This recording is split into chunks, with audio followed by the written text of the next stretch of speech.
tó Adépọ́nmilé lórúkọ tí epo ń jẹ́, ìlú Jùmọ̀fẹ́ lórúkọ tí àpèyọ̀ àwáyé mámà tẹ́ lórúkọ tí àpè omi àṣà ọ̀pẹ ló kó bẹ́ẹ̀ rí ọ̀nà lójìn. A jẹ́ pé lórí ètò àkókò àgbárígo ti àárọ̀ ní Jímọ̀ àtúntìdé náà nù ó tó àti wá di epo lórí ètò láàárọ̀ yìí ó káyọ̀ máa pọ́n wálé àti di iyọ̀ tí gbogbo ìlú ń jùmọ̀ fẹ́ káyé máa fẹ́ wa láàárọ̀ lọ́sàn-án lálẹ́ àti ní ọjọ́ gbogbo. ọ̀rá mi yẹn ṣe ni àníṣe àkókò àgbárígo àti domi nítorí omi kì í tẹ́ láwùjọ ẹgbẹ́ àní tẹ́. àmọ̀túnkọ ojúmọ́ lọ́ọ̀dẹ̀ yìí ó ṣe dáadáa la jí aráàlẹ̀ àbí òle lágbára lọ́wọ́ Ọlọ́run ara wa yóò máa lè ẹ̀sìn baríkà Jímọ̀ a kó palẹ̀mọ́ àwẹ̀ Ramadan wẹ́rẹ́wẹ́rẹ́ àwẹ̀ Ramadan ó ń bọ̀ lọ́nà. ṣé wàá rí i pé àsìkò Ramadan tọdún yìí ó tún ṣe kòńgẹ́ ọdún àjíǹde Easter Bánkẹ́ Bello kí ni òwe tí Ọlọ́run pa fún wa bẹ́yẹn. owó ìṣọ̀kan náà ni nínú owó ìfẹ́. oṣù April láàmú àwẹ̀ Ramadan oṣù April kan náà láṣọdún àjíǹde òwe wo lọ́lọ́run pa fún wa. owó ìfẹ́ àti ìṣọ̀kan ìrẹ́pọ̀. àwa rẹ nìkan kó máa sọ pé òun gbèjọ Ọlọ́run kó máa jà nítorí ẹ̀sìn. ìjà rẹ̀ ló ń gbè. ó yẹ kó ń tọ̀ ń kó ronú wò lẹ́ẹ̀kan sí i. tó ọwọ́ra òjò tí gbalẹ̀ dẹ́dẹ́dẹ́ àpérọ̀rọ̀ bí ẹni ó sùn ọmọ tí àjànà orò lérè ṣìtúrè níwájú yín èmi àti bíbí lọ́wọ́ yìí òtútù yìí pọ̀. lérè ta ló mọjọ́ ọ̀la ta ló mà ti sùn ẹ̀dá ta ló mọ orí ọlọ́lá nígbà èwe ṣèbí rírò ní tèèyàn ṣíṣe ní tọlọ́run ọba òjò tó ṣú ó lè márọ̀ kọba òkè kó fi fẹ́ afẹ́fẹ́ lásán oòrùn tó sì mú jọjọ ó lè paradà kójú ọ̀run tó máa da omi àṣeyọ̀wù òun lọ́lọ́run ọba ara tó wù ú ló ń dá nígbà tó wù ú lábẹ́ bó ti wá wù kórí ara rẹ̀ ládẹ́dá ni ó fi àwa àti ẹ̀yin olólùfẹ́ ìkànnì yìí ni ó fi wá dá ẹ káàárọ̀ ẹ tún kó àmì tí gbọ́ àti àmójúbà wa láàárọ̀ tòní tí ń ṣe Jímọ̀ olóyin bí oyin bí àdó kò ní tán lọ́rọ̀ wa ẹ káàbọ̀ sórí ìròyìn àkókò àgbárígo Adébánkẹ́ Bello Aríléwọ̀ òun lorúkọ tèmi ẹ káàárọ̀. ọkùtọ̀ àgbàdua ara rẹ ní kí Ọlọ́run fi wá dá o. àmín ẹ̀yin náà sọ bẹ́ẹ̀ bí yòówù tẹ́ bá ti láǹfààní láti máa gbọ́ wa gẹ́gẹ́ bí ìṣe wa kókó náà ní iye àkókò àgbárígo gbogbo ọ̀pọ̀lọpọ̀ tó wà nílé báyìí wọ́n fẹ́ mọ kí ló ń lọ nígboro náà kí ló ń trend kí ló ń ṣẹlẹ̀ kí ló ń ṣẹlẹ̀ náà kó tó di pé wọ́n mọ̀ bí tí wọ́n dàgbà ní àárọ̀ tòní. tó kókó àkọ́kọ́ ààrẹ Muhammadu Buhari ti fọwọ́ sí ìyànsípò onídàájọ́ Dogban Mensem gẹ́gẹ́ bí adelé olórí ilé-ẹjọ́ kòtẹ́milọ́rùn Court of Appeal ti Nàìjíríà. ẹgbẹ́ akọ́ṣẹ́mọṣẹ́ agbẹjọ́rò lórílẹ̀‐èdè Nàìjíríà the Nigerian Bar Association wọ́n ké sí ìjọba láti gba àwọn adájọ́ síṣẹ́ sí i nílé ẹjọ́ kòtẹ́milọ́rùn ìyẹn Court of Appeal. tó Yorùbá ló máa ń sọ̀rọ̀ kan wípé béèyàn bá ní tọ́rọ́ nínú ilé tó tún lọ rèé yá tọ́rọ́ lóde ó ń láti jẹ́ pé owó ilé náà ló sì ná. Adébíyì Victor Adébíyì bàbá mi rí ìjókòólé aṣòfin àgbà nílẹ̀ yìí sẹ́nẹ̀tì ọmọ àti fọwọ́ sí owó kan tí a gbọ́ pé ìjọba Buhari fẹ́ yá ò tí wọ́n pè ní $22.7 billion tá a lè túmọ̀ rẹ̀ sí bílíọ̀nù 22.5 àti pẹ́ṣẹ́pẹ́ṣẹ́ dọ́là kì í ṣe náírà o dọ́là. kókó wà ń bí náà ilé ìgbìmọ̀ asòfin àgbà ti buwọ́ lu ẹ̀yáwó mílíọ̀nù 22 lé díẹ̀ náírà tí ààrẹ Muhammadu Buhari gbé síwájú ẹ̀. ń gbọ́ wà nílé ẹ̀kọ́ alákọ̀ọ́bẹ̀rẹ̀ ọmọ àjíyàn wò. ìjọba àpapọ̀ ti sọ pé òun ṣetán láti dá owó oṣù àwọn olùkọ́ àgbà fásitì dúró pàápàá jùlọ àwọn tí ò fowókọ́lẹ̀ sábẹ́ ìlànà IPPIS. alága ẹgbẹ́ àwọn gómìnà ìlà oòrùn gúúsù ilẹ̀ Nàìjíríà àti gómìnà ìpínlẹ̀ Ebonyi sọ pé àwọn ti ṣetán láti ṣe àgbékalẹ̀ aṣọ ẹgbẹ́jọdá àwọn ọkọ̀ ẹ̀ṣọ́ aláàbò ti ẹkùn àwọn. wọ́n ní ọmọ ilẹ̀ Italy tí wọ́n yà sọ́tọ̀ tí wọ́n ń yẹ̀wò lórí ìbẹ̀rùbojo kòkòrò kòrónà la gbọ́ pé àárẹ̀ ọkàn ti ń bájà o tó kàn dákẹ́ bí olóńdù kalẹ̀ wípé irú ipò wo lòun wá bára àwọn báyìí. Bẹ́ẹ̀ náà ni ìjọba ìpínlẹ̀ Èkó ó ti ya ẹnìkan tó ṣẹ̀ṣẹ̀ dé láti ilẹ̀ Faransé sọ́tọ̀ àti àwọn mìíràn lórí gúdẹ kòkòrò kòrónà yìí náà ni tó ń pè ní COVID-19 kọ́lọ́ ń ṣàánú wa o. àmì ẹ̀ pọ̀. èyí ni bá a ṣe ran gómìnà ìpínlẹ̀ Èkìtì tẹ́lẹ̀ rí Ayọ̀délé Fáyọ̀ṣe lọ́wọ́ láti gbé mílíọ̀nù lọ́nà igba náírà yẹn 200 million naira kúrò nílé ẹ̀ lọ sí ilé ìfowópamọ́ wa. èmi kò mú sọ òṣìṣẹ́ báǹkì kan tó jẹ́rìí tako Ayọ̀délé Fáyọ̀ṣe òun ló sọ bẹ́ẹ̀ nínú ilé ẹjọ́. Adébíyì Victor Adébíyì bóyá ló mọ̀ wípé nítorí ìbẹ̀rùbojo kòkòrò àrùn kòrónà mo ṣe yá dọ́gbọ́n sí ètò ìlànà ọjọ́ bíi mi amára kò bá jáde ọjọ́ bíi tèmi wá kọ́ bàbá Ọbásanjọ́ ló sọ bẹ́ẹ̀. àgbàlagbà ni ó ń bẹ̀rù ni. tá ń fẹ́ kú. àwọn agùnbánirọ̀ tí wọ́n parí ìsìnrúùlé ọlọ́dún kan wọn nípínlẹ̀ Ọ̀yọ́ ṣe àṣekágbẹ́ ní pápá àṣírí Lẹ́kan Sàlámì nílùú Ìbàdàn. àbẹ́ ẹ̀ wá gbọ́ nǹkan ni èdè òyédè mọ́ nígbà tí ilé-ẹjọ́ gíga ti ìpínlẹ̀ Kánò tó yí àṣẹ tó ní kí Ọ̀ṣẹ́ Ọ̀mọ̀lẹ̀ kó lọ rèé rọ́ Kúnlé padà wọ́n ní máa báṣẹ́ rẹ lọ́jọ́ Ọ̀ṣẹ́ Ọ̀mọ̀lẹ̀ lákàáyé Ọ̀ṣìmọ̀lẹ̀ inú ẹgbẹ́ òṣèlú APC. ìjàmbá iná ba gbọ̀ngàn ilé ìtajà jẹ́ nílùú Òṣogbo. a gbọ́ pé àwọn àgùnbánirọ̀ tí wọ́n jẹ́ mọ́kàndínláàádọ́ta níye 49 corpers la gbọ́ pé wọ́n ó tún ètò iṣẹ́ ìsìrú ìlú wọn ṣe nípínlẹ̀ Èkìtì, Kaduna àti Ebonyi. wọ́n ní wọ́n fẹ́ gbá second round ìtumọ̀ rẹ̀ náà nù. kọ́lọ̀ ń ṣàánú. ìpàdé wáyé láàrin àwọn tọ́rọ̀ ètò ibùdókọ̀ tuntun tíjọba ìpínlẹ̀ Ọ̀yọ́ ṣàgbékalẹ̀ kan gbọ̀ngbọ̀n.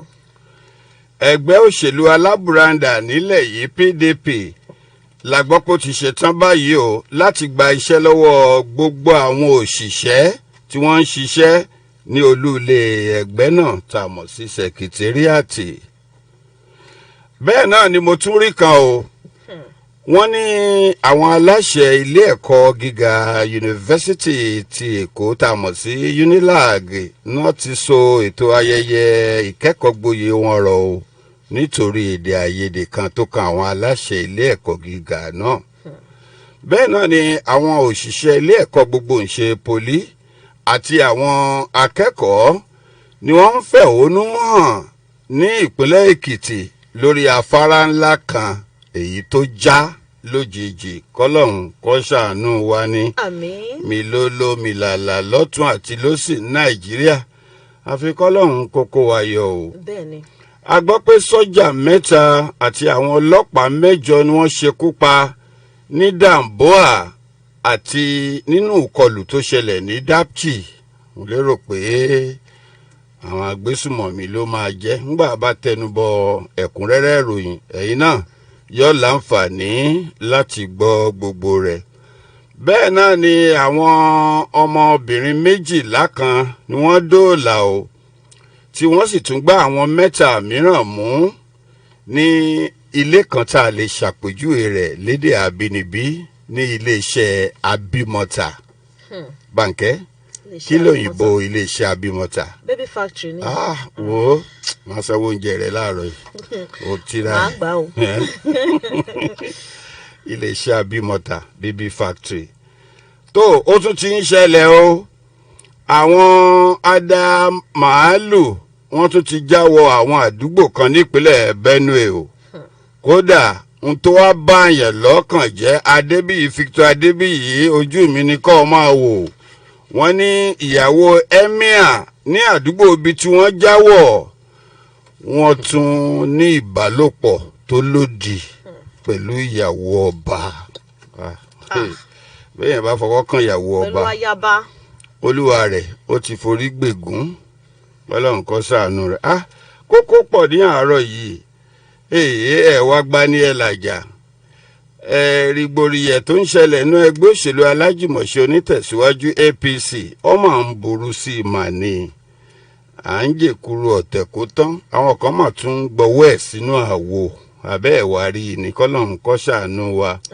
a gbọ́ pé ìjókòólé aṣòfin àpapọ̀ kejì ńlẹ̀ yìí tá a mọ̀ sí rẹ́pò wọ́n fẹ́ ṣe ìwádìí Central Bank of Nigeria àti àwọn ẹ̀ka yòókù lórí bí owó kan tó tó $30 bílíọ̀nù $30 billion bó ṣe dàwátì líkèjì ni wọ́n pè wọ́n ló yẹ kó wà ní àkáǹtì ṣùgbọ́n ó gùn yẹ àwọn Adébíyì Victor Adébíyì wọ́n ṣàlàyé fún wa ní ẹ̀kúnrẹ́rẹ́ ẹ wo ìròyìn pọ̀ jàre ṣùgbọ́n nígbà tí a bá padà dé a ó láǹfààní láti wo ìwògbè tí mò ń wò yìí kí mo wá ń rí yìí Agínẹ́sì kí mò ń wò nú wògbè yìí ọ̀dà náà à ń bọ̀. ẹ̀yin tèmi kò sí kékeré akàn tí nílé lórí ọlọ́run bá mi ṣe mo máa tún ti nílé lórí.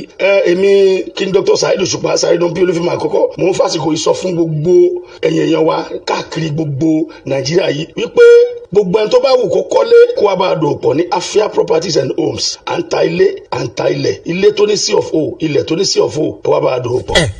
gbogbo ayé ló ti mọ̀ pé Afia Homes and Properties ló ń ta ilẹ̀ àti ilé tó rọjú ẹ̀yin náà ẹ wá darapọ̀ máa wo lóríire láwọn estate wa Afia Estate phase 1 and 2 Yanofa Afia Court Aerodrome GRA àti Afia Court Ọmọláyọ̀ Estate Àkóbọ̀ nìbàdàn nìyẹn o àtàwọn estate wa tó wà lẹ́kọ̀ọ́ ní Lẹ́kì Àtàjà tó fi mọ́ ibikíbi tẹ́ ẹ bá ń fẹ́lẹ̀ sí ẹ ṣáà ti kàn sí wa ní Suite 1 Adala Shopping Complex lẹ́yìn Zenith Bank Challenge Ìbàdàn fún àlàyé ẹ pè 081-3572-6570 081-3572-6570 Afia Homes and Properties àdùnbárìn donílé ayọ̀.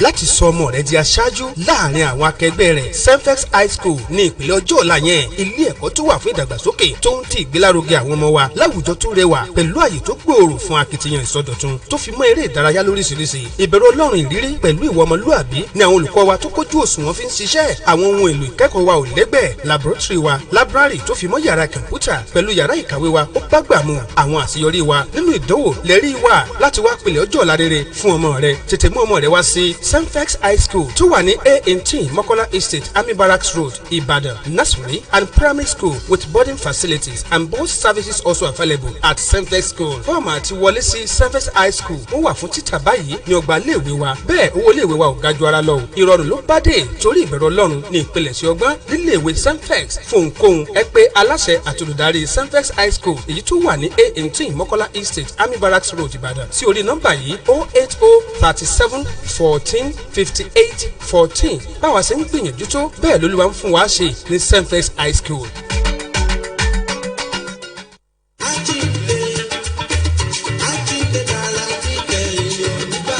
ààwẹ̀ onígbàgbọ́ jẹ́ ohun èlò ẹ̀mí fún ìsẹ́ra ẹni àti láti fún ara wa ní abẹ́rẹ́ ẹ̀mí fún àdúrà gbígbà nítorí àti dira wa lámùrè fún ọdún àjíǹde tọdún yìí ìdí rèé o tí ààwẹ̀ lẹ́ǹtì tó ń lọ lọ́wọ́ yìí ṣe pàtàkì fún àwọn ọmọlẹ́yìn Kristi àtàwọn tó ń fi ẹ̀mí rìnrìn àjò ilé ológun ìgbìmọ̀ aláàtò ọdún àjíǹde pensioners 106.7 FM fún tọdún yìí wá fi àsìkò yìí ké sí gbogbo ìjọ ọmọlẹ́yìn Kristi ilé ìwé ilé iṣẹ́ lájọlájọ tó jẹ́ tọmọlẹ́yìn Kristi lẹ́gbẹ́lẹ́gbẹ́ lọ́gbàlọ́gbà àti ilé iṣẹ́ lónìrànràn tó ń jèrè ọkàn fún Kristi láti wá jàǹfààní ọkọ̀ òjọ̀kan àwọn ètò wa èyí tí a ti pèyàmọ̀ sílẹ̀ púpọ̀ pọ̀ sí ti ọdún àjíǹde tọdún yìí lówó pọ́ọ́kú lára wọn ni ọ̀rọ̀ lẹ́ǹtì oníṣẹ́jú 5 10 15 30 ìṣẹ́jú àti wákàtí kan èyí nìkan kọ́ o ẹ lè ṣonígbọ̀wọ́ ètò táàmù nínú Bíbélì àlàyé nípa iṣẹ́ ìránṣẹ́ olùṣọ́ àgùntàn yín ìmísí orúkọ ìjọ yín ìwàásù ìgbàlà ọkàn àti ètò ìfọ̀rọ̀wánilẹ́nuwò lóríṣiríṣi fún ẹ̀kúnrẹ́rẹ́ àlàyé ẹ yọjú sí alága ìgbìmọ̀ aláàbò ọdún àjíǹde tọdún yìí ní rédíò àgbàlódé tó ń bẹ nínú ọgbà ilé gàgàrà àwọn òṣìṣẹ́ fẹ̀yìntì lágbàrígbò olórí èkó Ìbàdàn tàbí kí ẹ pè sórí nọ́mbà ìbánisọ̀rọ̀ yìí 08127164767 lẹ́ẹ̀kan sí 08127164767 a kú ìpalẹ̀mọ́ ọdún àjíǹde.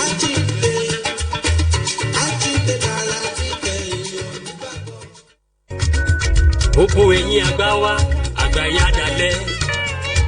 Ó òṣìṣẹ́ fẹ̀yìntì ẹ yá mi létí yín kára ó lé òṣìṣẹ́ fẹ̀yìntì ẹ̀yin bàbá ẹ̀yin màmá wẹ́rẹ́wẹ́rẹ́ nìkan mọ̀lẹ́ ẹ̀rọra ṣe gẹ̀rẹ́jẹ̀ là ń bá gbà ó sáré ń pápá yẹlẹ́nkú yẹlẹ́nkú orin bèbí ọ̀nà yẹlẹ́nkú yẹlẹ́nkú kí ló ń lé yín ọjọ́ tí ń dalẹ̀ ẹ̀rọra ṣe ẹja ń tọ́ dára níwọ̀n tó wọ̀n sí kẹ́ẹ̀sùn lásìkò ẹ má rojú kókó ẹ̀rọra ṣe ìdùnnú ló ń jẹ àgbà ẹ dárayá ẹ tún ṣoge àmọ́ ẹ̀sọ́ gbogbo níwọ̀n tó wọ̀n sí arúgbó ṣoge rí ó ti yé wa èwo ló múnú yín dùn lásìkò mọ̀jẹ̀sí orin ló fẹ́ ẹ gbọ́ orin tó dára lásìkò ẹ fẹsẹ̀ rájọ́ díẹ̀díẹ̀ tẹ́ ẹ bá rántí ọjọ́ pensioners 106.7 FM ohun òmìnira ní ara òní nìyí díẹ̀díẹ̀ lẹ́gùn àgbà ń jọ ẹ má ronú torí pé ronú ò dá nǹkan kan ohun tó dá ìrònú sílẹ̀ ó máa yára tán ohun ìrònú dá sílẹ̀ ni kì í yára tán kọjá ó dalẹ̀ ẹ rọra ṣe Adérẹ̀mí Bello ló ti ń pa àsàmọ̀ ọ̀rọ̀ lórúkọ pensioners radio 106.7 FM onírèké Ìbàdàn ló ní kí gbogbo wa pátá rọra máa ṣe. Gbogbo ẹ̀yin àgbà wa àgbà yá dalẹ̀. Lẹ́tẹ̀sù tó yá lókèrè yìí ó ti Ramadan oṣù àpọ́nlé ló jẹ́ oṣù kan tó jẹ́ gbẹ̀rún oṣù lọ́lẹ̀ o. Olùkọ́ bá lọ́rùn tó bá mi láàyè ọba máa fọ́dún èyí ṣòfin àmúná. Sàlámù alẹ́kùn mú mi ní òdodo pẹ̀lú mú mi nẹ́tù tó ń kọ́ mi ṣètì nílé. Iléeṣẹ́ Pensioners FM ló ń sọ pé pàkó ayọ̀ oṣù Ramadan sí dọ́sàn-án yẹn máa gbọ́ o ọ̀pọ̀ àǹfààní ti wà nílẹ̀ fún gbogbo wa o láti ṣèkéde pẹ̀lú onígbọ̀wọ́ ètò ní Pensioners FM 106.7 àgbáyédè lọ́kàlẹ̀ sí lónírèké ìyẹn nìbàdàn ní Olúyọ̀lé níbí ẹ̀wọ̀n sọ nígbàwọ̀ ètò níye ìṣẹ́jú o àǹfààní ètò wá sí òru bẹ́ẹ̀ o wọ́jọ́ sáwẹ̀ ó bá yín ṣe tí ó yẹjú wáṣí àti ìpàdé bàbá sì jẹ tẹ̀síìrì ní ìbádẹ́sẹ̀ wá sí ìta gbangba ẹ bá fẹ́ kágbẹ́tò yìí wọnú ìròyìn wa o ẹ̀yẹn sáàtì kan sí iléeṣẹ́ Pensioners àbí kẹ́pẹ́ sórí àwọn aago alága ìgbìmọ̀ ètò Ramadan ọmọwé Babátúndé Sírájú dínì tí a mi sórí 08022 373535 tàbí kẹ́pẹ́ 081 200 tàbí kẹ́pẹ́ kọ̀wé ìgbìmọ̀ Ramadan ọ̀gbẹ́ni Abdulli Mumini Ìṣọ̀lá sórí ẹgbẹ́ 080776264 31 kẹ́pẹ́ wọn sórí àgọ́ Alimubaraku ọba ìmọ̀lẹ̀ wá sí i iléeṣẹ́ Pensioners FM ló máa gbọ́ o 106.7 máa yí kúrò rárá.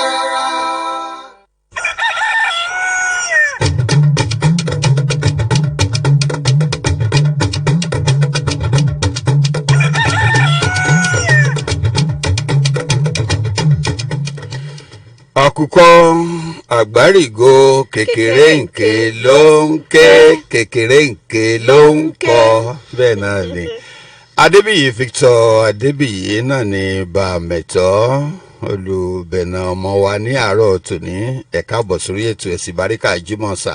ẹ̀mí aṣọ́kù ẹ̀ láyé o. àmín àmín. tó mo ń sọ̀rọ̀ kan nípa ohun tí mo rí nú ìwògbé àkùkọ àgbárígò láàárọ̀ yìí ẹ̀yin tí ẹ̀ ń gbádùn wà nílé wọ́n ní dákẹ́ sára kí n pa ọ́ lórúkọ tí àìsàn ń jẹ́ bòmí mọ́ra kí wọ́n lè bò ọ́ mọ́lẹ̀ lórúkọ tí a pè àrùn. ọ̀rẹ́ wa bí nǹkan bá wá ń ṣe ọ́ ní àgọ́ ara má pa á mọ́ra o torí ìwọ nìkan ló mọ bó ṣe ń ṣe ọ́ tó o bá sì ti sọ̀rọ̀ o kó bára rẹ ni. má gbàgbé bákan náà pé nínú pípariwo síta fún àwọn mọ̀lẹ́bí rẹ náà ni ìwòsàn rẹ wà. má gbàgbé bákan náà o wípé àyẹ̀wò ara ṣe pàtàkì lóòrèkóòrè àní fọjọ́ lọ́jọ́ lọ o. àmín. nínú àwọn ìkéde tá a gbọ́ láìpẹ́ yìí mo gbọ́ ohùn Adérẹ̀mí Bello ọmọ tó yọ̀ sí Arígbábòwó. mo ní ikú mẹ́ni pa ní màgbàmàgbà ikú mẹ́ni pa ní mẹ̀gbọ́nmẹ̀gbọ́n ṣé Tóyọ̀sí Arígbábuwó ti wá lọ náà nù. Ọ̀dájú ni ikú ò láàánú lójú, ikú kì í jẹ́ adágbére fẹ́nìkejì ẹni, ilẹ̀ ń jẹ̀yàn. Ọ̀rẹ́ mi Tóyọ̀sí Arígbábuwó, kọ́lọ́run ó tẹ́ wọn sí afẹ́fẹ́ rere. kó sì tu mọ̀lẹ́bí wọn nínú. Àmín. Ààrẹ Muhammadu Buhari ti fọwọ́ sí ìyànsípò onídàájọ́ Dongban Mensem gẹ́gẹ́ bí adelé olórí ilé ẹjọ́ kòtẹ́milọ́rùn nílẹ̀ wa Nàìjíríà tá a mọ̀ sí Court of Appeal.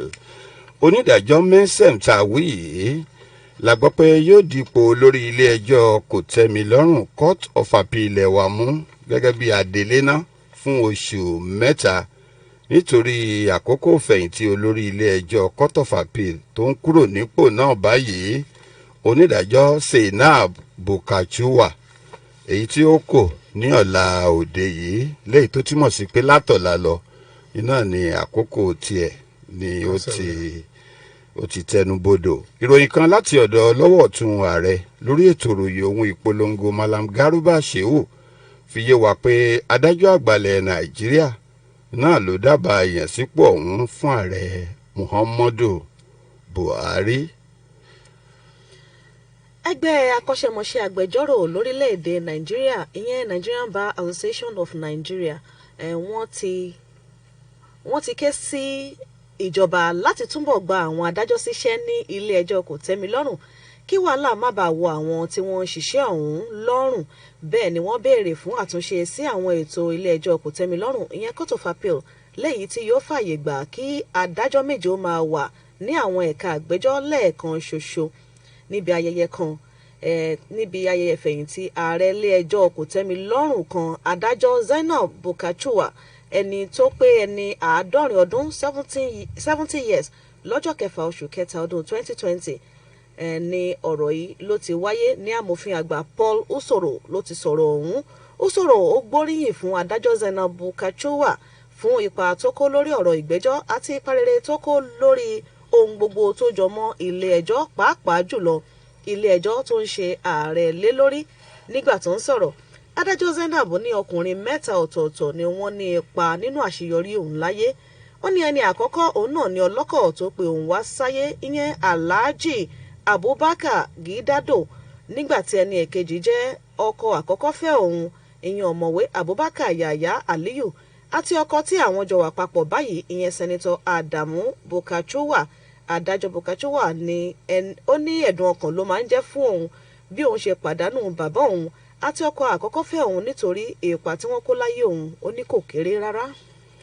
Tó àkùkọ àgbárígò náà ni ẹ̀ ń gbọ́ lórí ìkànnì Pensioners FM 106.7. Ilé ẹjọ́ gíga kan ní ìlú Kano ti gbé ìdájọ́ ilé ẹjọ́ gíga olúùlú ilẹ̀ wa Àbújá tì sẹ́gbẹ̀ẹ́ kan náà o. Nínú èyí tó ti ní kí alága ẹgbẹ́ òṣèlú alájùmọ̀ṣe onítẹ̀síwájú All Progressive Congress APC nílẹ̀ wa Nàìjíríà Comrade Adams Oshiomhole kó lọ rèé rọ kúnlé náà. Onídàájọ́ Lewis Alagoa ti wá pa aláṣẹ báyìí fún iléeṣẹ́ ọlọ́pàá àti ẹ̀ka iléeṣẹ́ ọ̀tẹlẹ̀múyẹ́ DSS láti pèsè ètò ààbò fún Oshiomhole kó lè bá a bẹ̀rẹ̀ iṣẹ́ rẹ̀ lákọ̀tun. Ṣé Yorùbá bọ̀ Bànkẹ́ wọ́n ní níbi wọ́n pa ọ́ iná ni wọ́n gbà ọ́ wà. Ní báyìí alága àpapọ̀ ẹgbẹ́ òṣèlú alájùmọ̀ṣe onítẹ̀síwájú APC nílẹ̀ Nàìjíríà Comrade Adams Oshiomhole tí wá di ẹ̀bi ìpèníjà èyí tó ń là kọjá láti bí ẹnu ọjọ́ 3 kan sẹ́yìn ru ète àwọn ògúnná gbòǹgbò ẹgbẹ́ òṣèlú rẹ̀ yẹn APC tí wọ́n jìnnà sí ìpínlẹ̀ àbínibí rẹ̀ tó ṣe wípé àti òde ni wọ́n ti ń dànù lérú. Comrade Adams Oshiomhole la gbọ́ pé ó bá àwọn òṣìṣẹ́ oníròyìn ilé ìjọba sọ̀rọ̀ lẹ́yìn ìpàdé tó bá ààrẹ Muhammadu Buhari ṣe ní ibùgbé ààrẹ tí ń bẹ l'Àbújá. Èyí ò ní lẹ́yìn ọ̀pọ̀lọpọ̀ wákàtí tílé ẹjọ́ gíga ìlú Kano tí ó dá ẹjọ́ gbé Comrade Adams Oshiomhole. Ṣùgbọ́n ṣá o, igbákejì alága ẹgbẹ́ òṣèlú alájùmọ̀ṣe onítẹ̀síwájú All Progressive Congress APC ní ẹkùn ìlà oòrùn àríwá ilẹ̀ Nàìjíríà ìyẹn North East, Salisu Mustapha ti wá kéde rẹ̀ báyìí o wípé ilé ẹjọ́ kòtẹ́milọ́rùn ilẹ̀ yìí nìkan, èyí ò ní Court of Appeal, iná ló lè dá comrade Adams Oshiomhole padà sí ipò rẹ̀ gẹ́gẹ́ bí alága o kì í ṣe pé bóyá adájọ́ Alagoa ló láṣẹ láti ṣe bẹ́ẹ̀. Adébíyì Victor Adébíyì ẹ máa fìwé lórin à ń bọ̀ lọ́dọ̀ yín Bánkẹ́ Bello. àjọ oníléeṣẹ́ àdójútòfò kan tá a mọ̀ sí Nigeria Deposit Insurance Corporation wọ́n ti sọ di mímọ̀ pé àwọn ti sanwó fún gbogbo àwọn tí wọ́n ní àsùnwọ̀n pẹ̀lú àwọn ilé ìfowópamọ́ 18 tí wọ́n ti pa. Wọ́n ní yálà wọ́n ṣètò àdójútòfò tàbí wọn ò ṣe é. Ọ̀gá àgbà iléeṣẹ́ àdójútòfò Umar Ibrahim ló sọ̀rọ̀ náà níbi ìpàtẹ ọjà tó ń lọ lọ́wọ́ ní ìlú Kaduna eléyìí tó jẹ́ ọlọ́kànlélógójì irú ẹ̀ tí àjọ àwọn olókoòwò Kaduna tí wọ́n gbé kalẹ̀. Ọ̀gá àgbà Ibrahim ní àwọn tí wọ́n lọ́wọ́ tàbí ìpín ìdókòwò ní àwọn báńkì tí wọ́n ti pa ọ̀hún ní àjọ àdójútòfò àwọn ti san owó tó tó bílíọ̀nù 5 náírà fún pẹ̀lú àkọsílẹ̀ àwọn títí di ọjọ́ 21 oṣù kejìlá ọdún 2019 nígbà tó ń ṣojú olùdarí ètò ìbáraẹnisọ̀rọ̀ àti ẹ̀ka ọ̀rọ̀ aráàlú ní fún àjọ náà Sunday Olúyẹmí Ibrahim ó ní gbogbo ẹni tó ní owó àti ìpín ìdókòwò pẹ̀lú àwọn báńkì tí wọ́n ti pa 22 ọ̀hún làwọn ti sanwó fún o bó tiẹ̀ jẹ́ pé gbogbo wọn náà kọ́ ni wọ́n ṣe ètò àdójútòfò.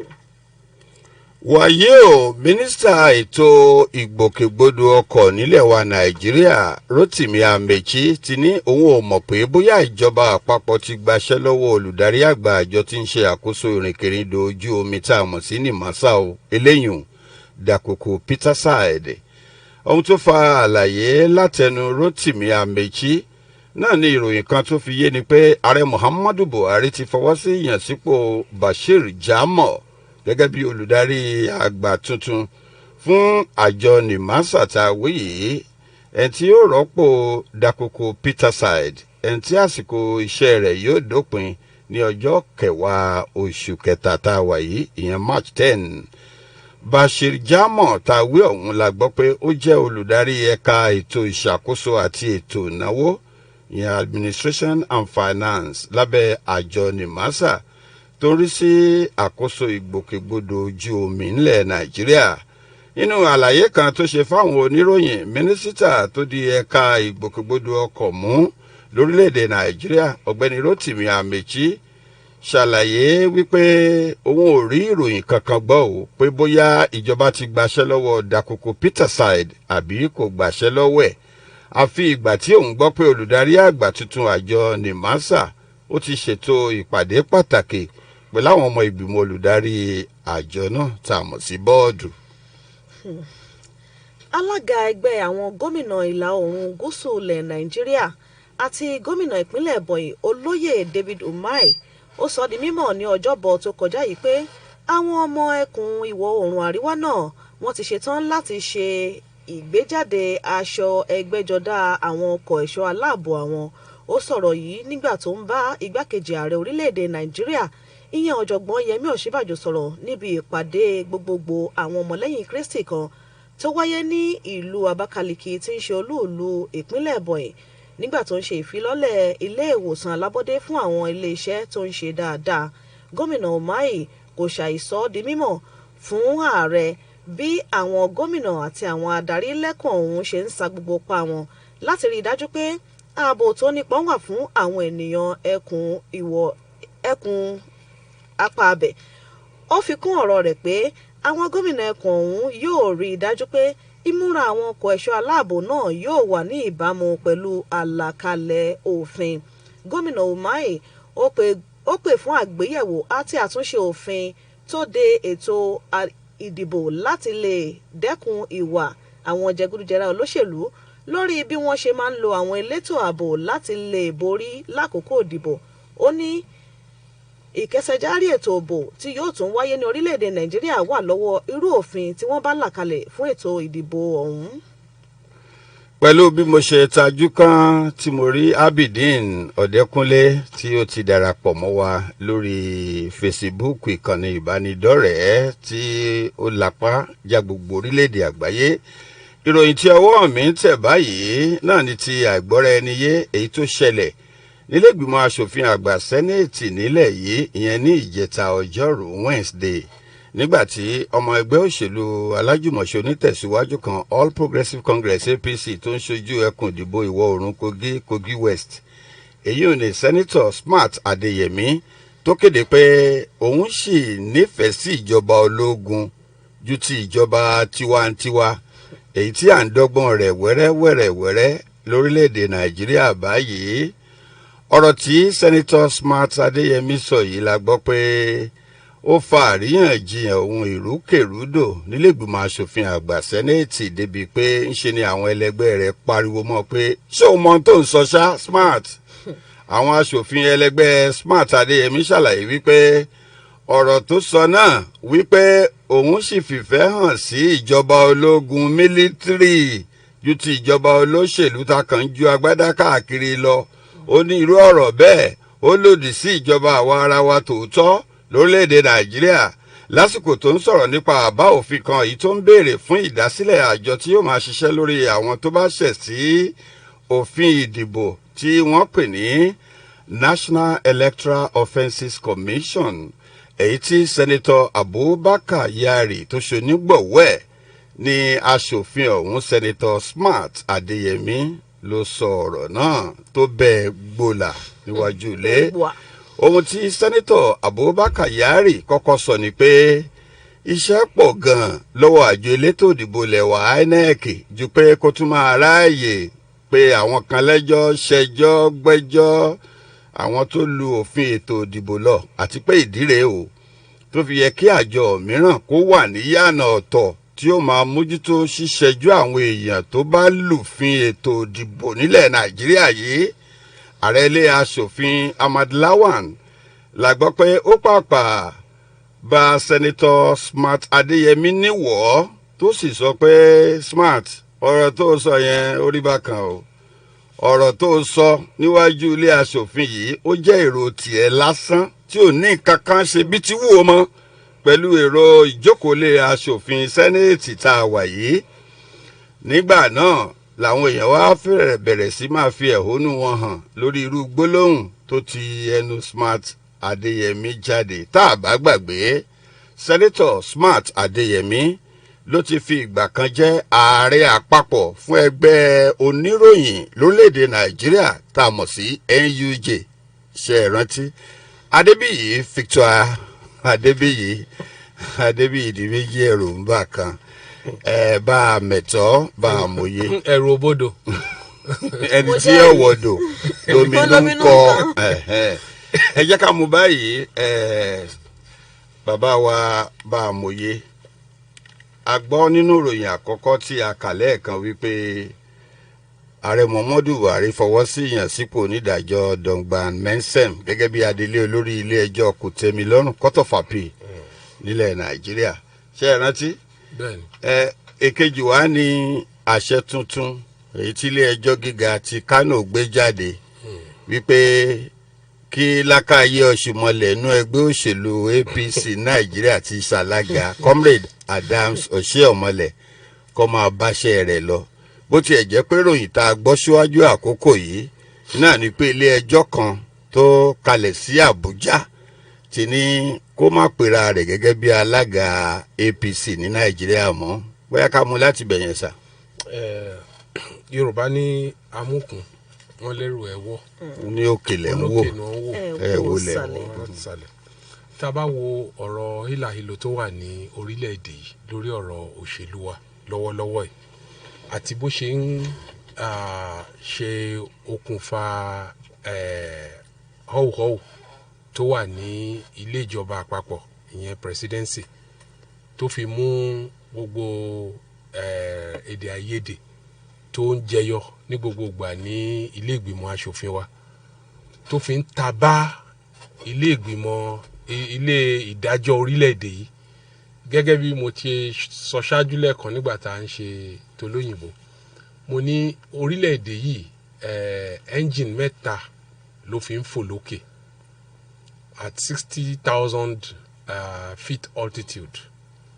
Unfortunately for us àwọn ẹ̀rọ tí bàálù wa fi ń fò lọ́wọ́lọ́wọ́ ẹ̀ wọ́n ti ń pack up lẹ́yọ kọ̀ọ̀kan bẹ̀ta ò fúnra. 60,000 altitude tẹ sọ yẹn ni pé bó ṣe ga sókè sílẹ̀ tó bí nàìjíríà ṣe ga lókè. torí àwọn bàá mi lóko àwọn màmá mi lẹ́gàn. so bí ọmọkọ bàálù wa bó ṣe ń fò lókè yẹn àwọn ẹ̀rọ tó ń jẹ́ kó fò lókè ó jọ ẹni pé àìbìkítà àìbíyèsára. ìwà ta ni ó mú mi.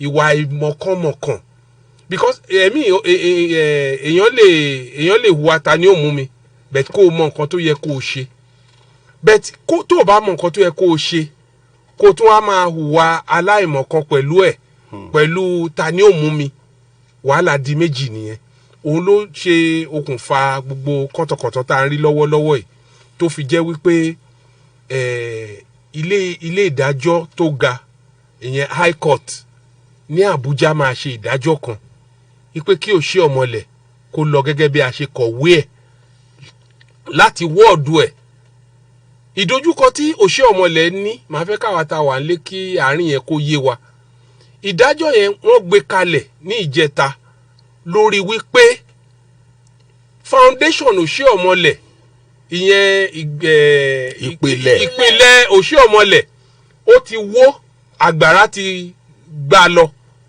kò ṣe nǹkan kan nípa ìpìlẹ̀ tí àgbàrá ti kó lọ ní Ẹ̀sàkọ̀. ìpìlẹ̀ tó gbélé dúró. bẹ́ẹ̀ ni ìyẹn ní àdúgbò abúlé ibi tó ti wá ìlú ibi tó ti jáde àdúgbò tó ti jáde tí wọ́n fi mọ̀ gẹ́gẹ́ bí ọmọ APC because àbá understand kìíní yẹn ọ̀pọ̀lọpọ̀ gbà máa gbé wọn fúnra wọn.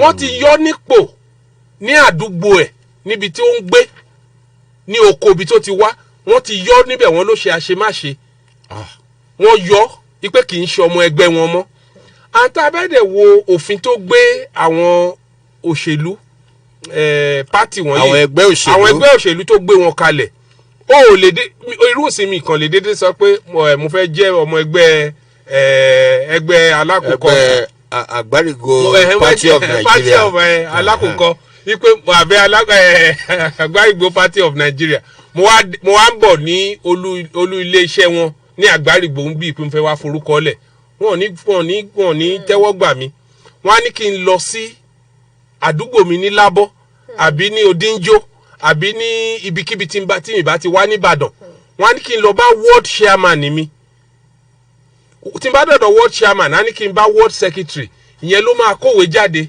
tó máa fún mi níwèé pélébé tó máa fún mi ní fọ́ọ̀mù pé kí n fíìlì ẹ̀ láti ibẹ̀ ni wọ́n ti máa kọ orúkọ mi sínú rẹ́gísítà wọn ní wọ́ọ̀dù yẹn kó tó di pé wọ́n máa gbé lọ sí local government àwa gbé lọ sí state àṣẹ wàá fi sí so bó ṣe ń tó nìyẹn nǹkan tó ṣẹlẹ̀ sí Òṣì Ọ̀mọ̀lẹ̀ ni pé. báà mo yẹ ẹ má bínú pé mo gba ẹdùn lọ́wọ́ yín mi kéegi kí lẹ̀ṣẹ̀ tí Adams Òṣì Ọ̀mọ̀lẹ̀ ṣẹ̀ ní abúléko rẹ̀ tí wọ́n fi dá sẹ̀ríyà fún. wọ́n ní ó ṣe àwọn àṣemáṣe sí ìlànà ẹgbẹ́ wọn ipò ń da ẹgbẹ́ rú ní ìpínlẹ̀ Ẹdó torí kò dẹ̀ sí nǹkan tó fà á because ọ̀rọ̀ yẹn ó jinú díẹ̀. torí bẹ́ẹ̀ ṣe sọ bẹ́ẹ̀ ni pé kówó jẹ ni. kò ní kankan kì í ṣọ̀rọ̀ olówó kíkó jẹ nǹkan tí wọ́n ṣe ni pé ó ní gbólóhùn èdè àìyedè. gbólóhùn àsọ. èdè àìyedè ni ká pè pẹ̀lú ẹni tó fà kalẹ̀ ìyẹn Obaseki tó jẹ́ amúgbálẹ́gbẹ̀ẹ́ látẹ̀yìnwá Godwin Obaseki tó fà kalẹ̀ èdè àìyedè wà láàrin wọn ò dẹ̀ rí yanjú wọ́n dẹ̀ rọ àwọn méjèèjì kọ́ agídí bolẹ̀ ilé ní kò sí bóun ṣe jẹ́ ìkejì ní kò sí bóun ṣe jẹ́ gbogbo nǹkan dẹ̀ ń dojúrú nígbà tí wọ́n dẹ̀ rí pé kíní yẹn ò ní ojútùú nǹkan ẹni tó gómìnà tó wà ní state òun lóye ní state yẹ òun ní kò kárí ibẹ̀ so ta ni elégbò máa gbè ta lè ṣiṣẹ́ máa gbè bí ó ṣe elégbò so one way or the other wọ́n ṣàyọ́ṣá because ọ̀rọ̀ yẹn ó àní lákòókò láti máa tọwọ́ bọ. lásìkò lóòótọ́. so but ó yẹ ká ṣe àárín yẹn kó yé wa nílé èrèdí tí wọ́n fi gbé ìdájọ́ yẹn kalẹ̀ ní Àbújá wọ́n dúró lé lórí wípé Òṣì Ọ̀mọ̀lẹ̀ kò kì í ṣe ọmọ ẹgbẹ́ APC mọ́ ní wọ́ọ̀dù bí tó ti jáde láti ilé pé wọ́n ti yọ lóyè ní ilé pé kò ń ṣe ọmọ ẹgbẹ́ so ilé ìdájọ́ Àbújá wá wò pé tí wọ́n bá ti yọ ẹni nípò ní wọ́ọ̀dù ẹ̀ tí wọ́n ti fi wé ìránṣẹ́ sí local government ẹ̀ táwọn yẹn fọwọ́ sí tó ń fìwé ìránṣẹ́ sí state ìpínlẹ̀ tí wọ́n fọwọ́ sí wọ́n wá èyí tí wọ́n fọwọ́ sí ní state yẹn wọ́n pàṣẹ sí Abuja ìyẹn sí iléeṣẹ́ ilé kò kárí APC olú ilé ẹgbẹ́ APC yorùbá yìí náà ni. ẹ ṣáà lè pè mí láwùsá báyìí lè pè mí yorùbá ni o. so ìgbà tó wá dé Abuja. ó jinlẹ̀ tó bá wọn. nígbà tó wá dé Abuja òun ló yẹ kó gbé ìgbìmọ̀ kalẹ̀ pé wọ́n mà ní wọ́n yọ mí láti ilẹ̀ wa o tí ò bá jẹ́ pé agídí àrán kan kò sí bí mi ṣe tó kò yẹ kí wàhálà ẹ̀ kò débi tó dé yìí bẹ́ẹ̀ ṣìgìdì tó bá fẹ́ tẹ́ni a ní kí wọ́n gbé òun sínú omi kó òun fẹ́ wẹ̀ lójú òjò agídí àtàrà kan. nǹkan tó ń pa òṣè ọmọlẹ̀ lọ́wọ́lọ́wọ́ ẹ̀ nìyẹn and ìwà kì í foni wàhálẹ̀ because kò sí bẹ́ẹ̀ ṣe lè run ṣe é bolo arùngbẹ́ agídí tó ti ní láti ilẹ̀ wá òun mo lè rí i pé ó ń takò lọ́wọ́lọ́wọ́ ẹ̀ tó dẹ̀ yín pa lọ. Adébíyì Victor Adébíyì ṣé ẹ̀yin gan ọgbà pé Dundu Godwin Obaseki ẹni tó gbọ́ bẹ̀ fún ọ pé ọbẹ̀ rèé máa bùnú ẹ̀ ó ti ń láta pọ̀ jù. ara àdúrà wa aráàlú ni èmi tí mo ń sọ̀rọ̀ mo wà lára àwọn tó ń gbàdúrà pé àárín àwọn tí wọ́n sọ ipò ní orílẹ̀-èdè yìí di family property pé àárín wọn ò ní gún. àmín. àdúrà tó yẹ kí gbogbo wa máa gbà lé ni pé àwọn tó máa fẹ́ fipò lẹ̀ tó máa fẹ́ sọ di dynasty tó máa fẹ́ fi sọ di ààfin wípé tí n bá ti kúrò ọmọ mi ló máa jẹ́ tó yẹ pé wọ́n máa ń fàyàn kalẹ̀ prayer point yẹn ẹsẹ̀ àdúrà yẹn máa fẹ́ ká máa gbà lé pé gbogbo àwọn tó fẹ́ sọ ipò di ẹrù mọ̀lẹ́bí tí wọ́n ní mọ̀ pé àwa ọmọ Nàìjíríà la ní ipò yẹn kì í ṣe àwọn fún wọn láti lò fúngbà díẹ̀ kún fílẹ̀ fẹ́lẹ̀ míì ni àárín wọn ò ní tó ìmọ̀ wọn ò ní jọ.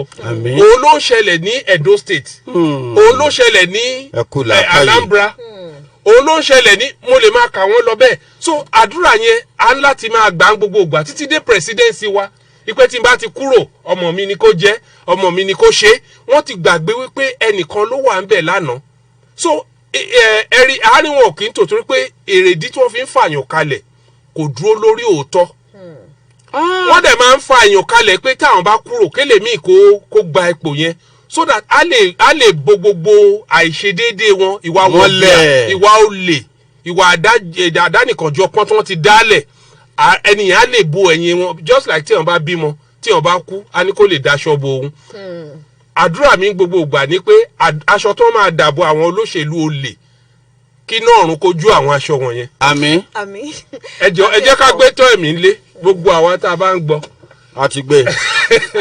mi. so for as long as irú ẹ̀ bá ń ṣẹlẹ̀ tẹ́ bá gbogbo kinní wọ̀nyí ìwà wọ̀bìà tá a máa ń sọ gbogbo ìgbà ni àwọn àṣírí ẹ̀ ládẹ̀ ń rí wọ̀nyí. ẹ bá àmọye nǹkan kan ò yé mi èyí tá a gbọ́ nípa ìdájọ́ ilé ẹjọ́ Àbújá ló ṣẹlẹ̀. bẹ́ẹ̀ni. kí ló dé tí wọ́n tún wálé ẹjọ́ lọ Kánò. mo sọ lẹ́ẹ̀kan ọkọ̀ òfurufú orílẹ̀-èdè tó ń gbé Nàìjíríà lọ tó ń gbé Nàìjíríà fò lókè ẹ́ńjìnì mẹ́ta ló ní ẹ̀rọ mẹ́ta ló ní ìkíní wọ́n pè ní presidency ìyẹn executive arm ìkejì wọ́n pè ní legislator ìkẹta wọ́n pè ní judiciary ẹ̀ka ètò ìdájọ́.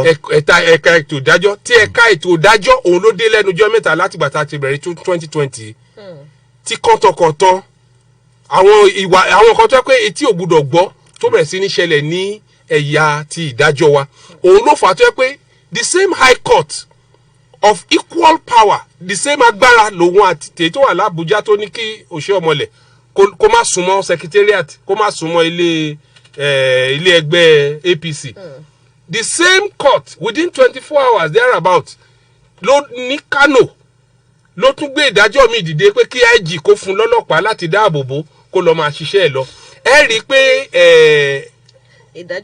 atẹ́gùn tó ń fẹ́ yìí ó máa fẹ́ Nàìjíríà síbi rere gbogbo ẹ bóyá ó kàn lè jọ bẹ́ẹ̀ ni pé kì í ṣe bá a ṣe fẹ́ but ẹ̀mí Ọlọ́run torí ìkànṣe kan ni gbogbo ẹ̀ á já sí rere ẹ má jẹ́ ká ṣiyèméjì ẹ má jẹ́ ká bara jẹ́ because èèyàn lè gbọ́rù ròyìn wọn kí rẹ̀wẹ̀sì ọkàn má dé bá gẹ́gẹ́ bí ọmọ orílẹ̀-èdè because ó ṣe lòdì because wọ́n wá léèyàn adájọ́ túmọ̀ sí pé ẹni tó lè ní ẹ lọ pa tó dẹ̀ lè ṣèdájọ́ pé ẹ lọ túlẹ̀ tí kan bá ní kí wọ́n dé tí wọ́n ti yanjú yẹn tán tí kan ní kí wọ́n túlẹ̀ ẹ ti mọ̀ pé ó lọ́wọ́ mẹ́ta ìkà nínú lọ̀rọ̀ tó wà nílẹ̀ yìí so tí ọwọ́ méjì náà dẹ̀ máa ń sọ nílẹ̀ Yorùbá bẹ̀ tó jẹ́ pé ti Nàìjíríà yìí ń sin ọwọ́ mẹ́ta ìkà ló fẹ́ máa ní tẹ́ bá dẹ̀ ẹ worú ìpàdé tí Òṣì Ọmọlẹ̀ tó lọ ṣe pẹ̀lú president ààrẹ orílẹ̀-èdè yóò dẹ̀ ní fi ọ̀rọ̀ kankan léde tí gbogbo ẹ̀ máa fi dojúrú baálé ilé tó bá máa káwọ́ gbéra tá máa wo àwọn ọmọ ẹ̀ tí wọ́n máa ṣépè fúnra wọn níwájú ilé ẹ̀ tábẹ̀ tá tó wẹ̀ ní wọ́n di tá gbé pákó sẹ́nu irú àgbà bẹ́ẹ̀ mi ò nǹkan tá a máa ń pè wọ́n nílẹ̀ Yorùbá mi mọ́ mo ṣe lè sọ lórí ẹ lè sọ pé àgbà tí ò tó lé. so ó ṣe lòdì tá a bá ti rí àgbà nílé tó yẹ pé gbogbo àwọn landlord àdúgbò ló máa ń sá fún ó yẹ ká bẹ̀rẹ̀ sí ní wò wípé irú ilé yẹn àwọn landlord àdúgbò míì wọ́n máa fojú ẹgbẹ́ ojú orúlé yẹn pé bàbá tó wà nílé yìí ó jẹ́ pọ̀rọ̀ ẹ̀kú díẹ̀ káàtó irú position ìlọrọ̀ Nàìjíríà lọ́wọ́lọ́wọ́ yìí. ẹ wá lọ́rọ̀ Nàìjíríà lọ́wọ́ mẹ́ta ìkànnú. bẹ́ẹ̀ni tó ti jẹ́ pé ọwọ́ kan kàlá máa ń sọ tẹ́lẹ̀. bẹ́ẹ̀ni mẹ́ta wá ní ìkàtà ní orílẹ̀-èdè yìí sìn ẹ jẹ́ kí n ṣàlàyé àárín yẹn. ọwọ́ kìíní ni àmúlùmálà tí àwọn ilé ẹjọ́ tó ń kóra wọn sí tó máa ṣèdájọ́ kan lẹ́yìn tó á dojú ẹ̀rù lọ́la. ọwọ́ ka ìkejì ní $22.7 billion tá a fẹ́ yá tí àwọn ìgbìmọ̀ àwọn tó wà nílé ìgbìmọ̀ aṣòfin tí wọ́n sọ pé kò yẹ kó rí bẹ́ẹ̀ ókè ìgbà tí láwàdà wà níbẹ̀ ló láti rí torí pé òní kò kárí wọ́n wá lókè ẹ jẹ́ ká máa wò lẹ́yọ̀ kọ̀ọ̀kan line by line tá ló fẹ́ yá wa lówó yìí ká vote kí la fẹ́ fowó yìí ṣe ká vote ẹ̀ lẹ́yọ̀ kọ̀ọ̀kan ní rárá ó ní wọ́n láti vote gbogbo ẹ̀ àwọn kọ́dẹ̀ tó ń sọ wọ́n ní kí ó má ti jẹ́ kí wọ́n vote kí ní ẹ̀kọ́ fún ní time kan jẹ́ káwọn wò dáadáa ó ní rárá pé tí wọ́n bá fún láàyè wípé àwọn oníṣẹ́ ìròyìn àtàwọn aráàlú wípé wọ́n máa bẹ̀rẹ̀ sí yí ẹyin sọ̀rọ̀ yẹn wípé gbogbo ẹ̀ á di ọ̀rọ̀ aráàlú ọ̀rọ̀ táwa ni wọ́n á torí ẹ̀ kóra àwọn jọ sàbújá ní ilé ìgbìmọ̀ aṣòfin bí kò kí ń ṣe ti torí taráàlú tó tá a bá wò lọ tá a bá wò bọ̀ paríparí olórí ọwọ́ ìkà tó wá wà mẹ́yì òun ni ààrẹ tí wọ́n yọ chairman ní party tó wá bá ẹ tó lè sọ fún pé ọ̀gbẹ́ni àlàáfíà ìlú ìjẹmílógún padà sí àdúgbò rẹ ló wá bí jókòó sí. ju ìmọ̀tara ẹni nìkan lọ. ó yẹ kó kàn sọ fún gbólóhùn kan bẹ́ẹ̀ tí o bá ti ní baálé ilé. ṣé ìbáraẹni bàbá nígbẹ̀jọ́. eléyìí kò tẹ̀ wá sí nígbẹ̀jọ́ eléyìí tẹ̀ ń da ìgbẹ́jọ́ rú ni because tá a bá wò dáadáa tá a fẹ́ ṣòótọ́ pẹ̀ mo fẹ́ bèrè lọ́wọ́ yín gẹ́gẹ́ bí oníròyìn ní ìwọ̀nba bí ọdún kan sẹ́yìn sìn kí n kàn fi mọ́ òkè láti ìgbà tó ti bẹ̀rẹ̀ sáà kejì ká fi tẹ̀yìn lẹ̀ ká fi yẹn sẹ́yìn bí eégún ṣe ń fi ṣọ́ in the last 1 year tá a lè gbé wá sí orí ètò yìí àbí orí radio station àbí bí olè ti gbọ́ lórí tí wọ́n ń dìfẹ́ǹdì ààrẹ tó wà lórí bẹ̀yẹn tó wà lórí orílẹ̀-èdè yìí sìn kò sí torí gbogbo àwọn tí mo mọ̀ lórí Facebook ni o lórí Instagram ní gbogbo ibi tí online tí mo mọ̀ tó yẹ pé tẹ́lẹ̀ wọ́n máa ń gba ọ̀rọ̀ ààrẹ orílẹ̀-èdè sórí ni bẹ́ẹ̀ nísìn gbogbo wọn ti wọ̀ sí bí ọbẹ̀ inú kòkò. ṣùgbọ́n Balagadu Àṣewù àti Fẹ́mi Adésínà wọ́n lè bẹ́ẹ̀dì ọ̀gá wọn. àwọn wọ̀nyẹn fèrè ni wọ́n nǹkan tó bá fi fún sínú wọn ni wọ́n máa fọ jáde ìwọ̀nyẹn ń jà fún ìfà tẹ́ bá wo Adésínà lọ́pọ̀lọpọ̀ gbà tó bá ń defend the indefensible tó bá ń ṣe àbòsí tó ń dáwọ́ bo nǹkan tó ti wà níta tó ti wà ń gbòòrò ayé tó ń pe èhó general tó fi gbogbo ayé ẹ̀já ogun tó fi ọ̀rọ̀ léde tó sọ pé general without army tẹ́ bá wo ẹnu ẹ̀ rí i pé ẹgbẹ́ ẹnu ẹ̀ méjèèjì irọ́ yẹn á máa hó bí ọṣẹ ni because òun náà mọ̀ pé irọ́ lòun pa tó bá délé ó máa lọ kúnlẹ̀ pé kọ́lọ́run dáríjì òun àtòun o àti ṣé ògárùbà wọ́n mọ̀ pé táwọn bá délé gbogbo nǹkan táwọn bá sọ àwọn máa lọ kúnlẹ̀ pé ọlọ́run ṣàánú fún mi mú láti jẹun ni ipe ọ̀nà ìjẹ wọ́n ní ọ̀nà fún ọ̀nà ọ̀run Yorùbá yìí náà ni. máa wá enroll ní school yìí. ẹ kú làákàyè ṣùgbọ́n kí ó tó di pé a tẹ̀síwájú ṣé kò yà ẹ̀yin gan lẹ́nu bá a mòye bá a mẹ̀tọ́ wípé mínísítà tí àkóso ìgbòkègbodò ara àwọn jìbìtì tó wà níkàáwọ́ ẹ̀ Rotimi Amechi ó láti máa sọ wípé òun ò mọ̀ bóyá wọ́n ti yọ Dakuku Peter side. ara àwọn ogun tó ń ja Nàìjíríà nìyẹn. ó dẹ̀ wà ní ẹ̀ka transportation olóòmọ̀ nípa bọ́n ṣe yọ Dakuku Peter side. àwọn yẹn ò rò pé àwọn máa kúrò lórí oyè lọ́jọ́ kan pé àwọn máa padà sí gbòòrò wọn ò rò. ṣé rọ ni n tán sọ ni. òótọ́. ok wọ́n mọ̀. irọ́ funfun báláwo. n tẹ́mi fẹ́ mọ̀ náà. funfun báláwo ó ní mo fi sọ pé àwọn èèyàn wọ̀nyí àwọn ni ọ̀tá orílẹ̀-èdè yìí. Ọlọ́run má jẹ́ kí a fẹ́ ọ̀tá wa ọ̀pọ̀lọpọ̀ àwọn tá a ní ipò ní orílẹ̀-èdè eléni ọ̀tá aráàlú ni wọ́n fi ẹ̀jẹ̀ sínú. tutọ́ funfun jáde. Unfortunately ìtọ́ tó tún tu síta kò wá tẹ̀ wá funfun aró ni aró ló tún jáde kò tẹ̀ wá funfun. Adébíyì Victor Adébíyì gbólóhùn tó ti ìgboro ẹnu Senator Smart Adéyẹmí jáde kí lẹ ṣe rí sí. ìtara ajé ni wọ́n pe irú yẹn ìtara ajé tó bá lè hàn ṣe irú ìta wa ń ṣe wọ̀nyí. ìtara ajé. irú ìta wa ń ṣe wọ̀nyí ẹ ṣáà fún mi lówó kì í ṣe pé bóyá rẹ́ǹtì mi ò gbowó lọ́wọ́ yẹn fún mi lówó fepo sínú mọ́tò mi bá ní bóyá ẹnìkan ló háyà mi kí n wá máa analyze kí n wá. ìtara kí ni mo lè ṣe kí ló lè jẹ́ contribution mu fún orílẹ̀-èdè òun ló jẹ́ kí n sọ Yorùbá tí mi ò ní sọ on a good day ìtara yẹn pé tó bá jẹ́ níwọ̀nba kékeré lèmi náà lè contribute so that ọjọ́ iwájú tó bá ń kọ ìwé orílẹ̀-èdè yìí wọ́n á lè sọ pé ọ̀gbẹ́ni because àwọn ọmọ mi máa bí mi àwọn ọmọ mi ti bẹ̀rẹ̀ sí ní dípò àwọn náà máa tó bẹ̀rẹ̀ sí ní lọ́mọ wọ́n máa bí mi lọ́jọ́ kan àwọn ọmọ wọn máa bí pé Daddy what did you do in those days kí lẹ ṣe. and you kept silent. ngbà tá à ń ṣe English lẹ́ẹ̀kan wọ́n sọ̀rọ̀ nípa Awólọ́wọ̀ ní posthumously 111 years à ń ka nípa t'Awólọ́wọ̀ lẹ́ni kí la fẹ́ kà nípa wa lọ́la kí la fẹ́ kà nípa Rotimi Amechi in 30 years time tó máa ní wọ́n yọ director of NIMASA lábẹ́ òun ọmọ ìlú ẹ̀ ọmọ àdúgbò ẹ̀ wọ́n yọ lábẹ́ ẹ̀. ó sì mọ̀. olóòmọ̀ kí la fẹ́ kọ nípa ẹ̀. ọ̀dà Bámboyè ẹ jẹ́ ká gbìyànjú sí i torí àwọn aráalé tó fẹ́ gbọ́ gbogbo ohun tí wọ́n ń lọ torí ìròyìn tí ń bẹ lọ́dọ̀ tèmi yìí ó lé lógún ṣùgbọ́n àsìkò yìí náà ní nǹkan pápá mi mọ́ ó dà pé Bánkẹ́ ló kàn ó.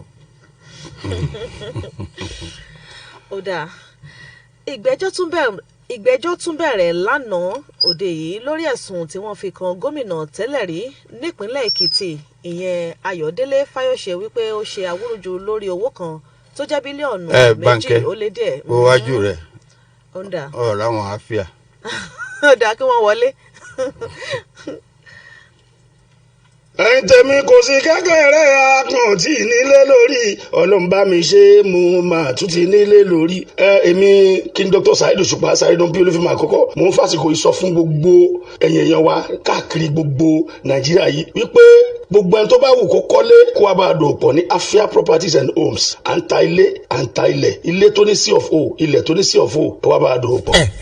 gbogbo ayé ló ti mọ̀ pé Afia Homes and Properties ló ń ta ilẹ̀ àti ilé tó rọjú ẹ̀yin náà ẹ wá darapọ̀ máwọn olóríire láwọn estate wa Afia Estate phase 1 and 2 Yanofa Afia Court Aerodrome GRA àti Afia Court Ọmọláyọ̀ Estate Àkóbọ̀ nìbàdàn nìyẹn o àtàwọn estate wa tó wà lẹ́kọ̀ọ́ ní Lẹ́kì Àtàjà tó fi mọ́ ibikíbi tẹ́ ẹ bá ń fẹ́lẹ̀ sí ẹ ṣáà ti kàn sí wa ní Suite 1 Adala Shopping Complex lẹ́yìn Zenith Bank Challenge Ìbàdàn fún àlàyé ẹ pè 081-3572-6570 081-3572-6570 Afia Homes and Properties àdùnbárìn donílé ayọ̀.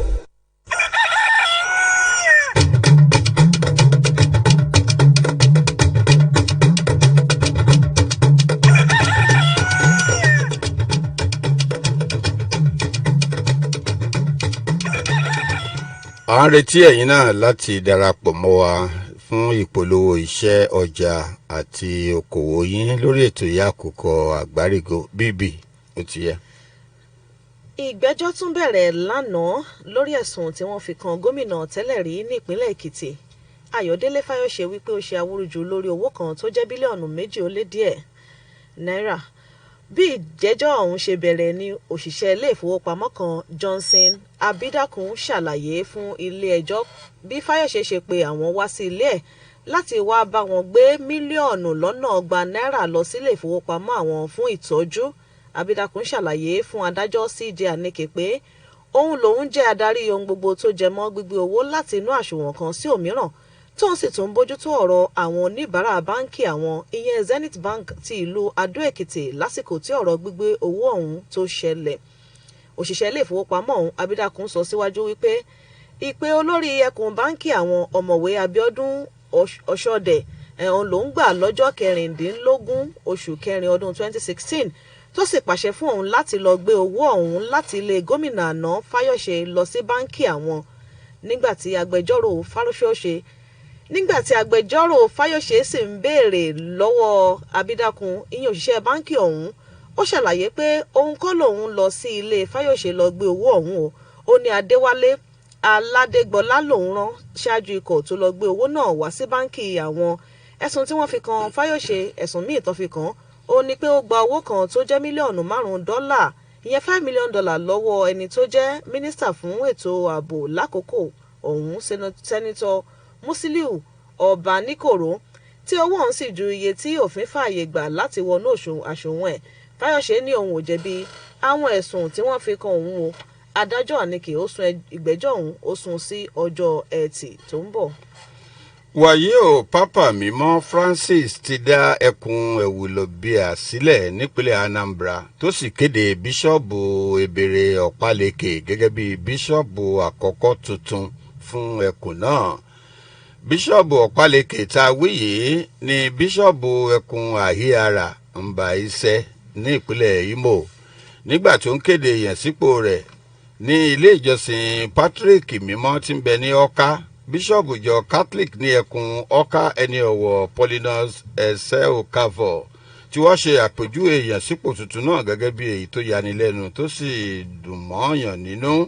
Ó pa obì yọ àbìdún ọ̀rọ̀ rẹ̀ wípé látinú ẹkùn Ọ̀ká ni wọ́n ti dá dáósìsì tuntun ọ̀hún sílẹ̀ àti pé dáósìsì tuntun náà yóò máa ṣiṣẹ́ pọ̀ pẹ̀lú agbègbè Onitsha ni. Bíṣọ́ọ̀bù Francis ti wá sọ di mọ̀ wípé ẹkùn tuntun èyí tí àwọn ṣẹ̀ṣẹ̀ dá sílẹ̀ náà ni yóò máa fún agbègbè Akpu, Ewùlọ́bíà àti ẹkùn Achina tí yóò máa bá a ṣiṣẹ́ pọ̀. Àwọn agùnbánirọ̀ tó jẹ́ 3,000 ó lé díẹ̀ ni wọ́n parí ìsìnrúùlù wọn ọlọ́dún kan ní ìpínlẹ̀ Ọ̀yọ́ ni wọ́n ṣètò àṣekágbá wọn ní pápá àṣeré Lẹ́kan Sàlámì Àdámàsìngbà nílùú Ìbàdàn. Nígbà tó ń bá àwọn agùnbánirọ̀ ń sọ̀rọ̀ olùdarí àwọn agùnbánirọ̀ nípínlẹ̀ Ọ̀yọ́ abilékọ Grace Ògbúọ̀gẹ̀bẹ̀ rọ̀ wọ́n láti rí i dájú pé gbogbo ohun tí wọ́n ti kọ́ nígbà tí wọ́n sì rúùlù lọ́wọ́ kò di èyí tí wọ́n gbé tì síbì kan ṣùgbọ́n kí wọ́n rí i dájú pé ó wúlò fún ìdàgbàsókè àti ìlọsíwájú wọn.